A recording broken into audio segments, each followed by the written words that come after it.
this is going to be the pan mixture. This can be 1 or 2 people who are assigned this because you're gonna need someone to stay with your pan, make sure that your handle is over the counter. You're going to need a spatula, okay, and a pan. Oh look, they match. And you're going to need all the ingredients, like your proteins and your veggies and stuff. You're gonna mix them all up together. So the first thing you need to do is you're going to start your temperature on high, and then you need to watch, obviously, if it starts getting too hot, you're gonna have to turn that down. You just wanna spray your pan. You always wanna put your protein in first, so I've chosen the Beyond Meat veggie protein, and it says on your recipe that you need to cut it up and add it. So I'm gonna use this, but if you use the crumbles, you would just measure out the crumbles and add those to the pan. So it's the same process for any of the proteins that you're gonna use. If you use the actual cutlets, you have to cut them up first before you put them in there. I like everything cut really small because we're doing enchiladas, so I would actually just take it in the glass right here, and I'm just gonna go ahead and cut those up really small right in here. So you guys decide who's gonna kind of like watch the pan as you're adding it and who's gonna do the prepping as far as cutting up the ingredients. Okay, so I'm gonna cut that up. I'm just gonna go ahead and add that to my pan. Okay, and I have that on high, so that's gonna start cooking.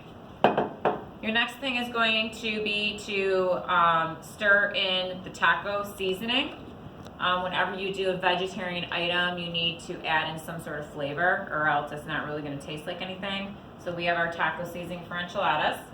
You can just take the taco seasoning and even it right out in your tablespoon. And then what I'm gonna do is just kind of sprinkle that right on my chicken. Okay. And then water. For your veggie crumbles, you're definitely gonna wanna use water. For the chicken chunks, you don't necessarily have to add water yet. You wanna kind of see how it goes because you're gonna be adding some moisture with the peppers. So don't add water if you're doing the cut up chicken, but the crumbles, if you're using this, you need to add water right away, okay? Because these will burn very fast, okay? So now we're gonna cut up and add the peppers. So if you look at your recipe, you're gonna see that you need a 1/2 cup pepper mixture. So I'm just gonna go ahead and use my liquid measuring cup, and I'm gonna go ahead and add my 1/2 cup peppers. And if I'm touching food, remember that I'm wearing gloves. And again, I like everything really small, so I'm just gonna go ahead and cut all that up right in the measuring cup. I'm gonna make it really tiny because we're making enchiladas. We're gonna have to separate all this out. I'm gonna go ahead and cut up. So again, someone is doing this, and there's gonna be someone else over there at the pan. So we're not leaving our pan unattended. We'll go ahead and add that. Get that all in there. I'm gonna start stirring this up because the water from the peppers and the moisture from the peppers will be added to the seasoning. Okay. And if you were actually here with me, you'd be able to smell this. It's starting to smell really good.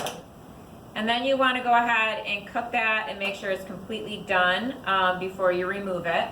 So I'm just going to stand here and kind of move it. If I need to add a tiny bit of water, I might, but as you can see right here, it's looking really good with just the moisture from the peppers. So I'm probably not gonna need to add any water with that.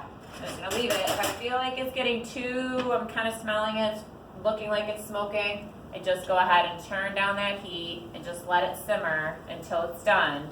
While I'm doing this, other people are getting other things ready, but my job is to stay here to be safe so that nobody gets burned from the pan, okay?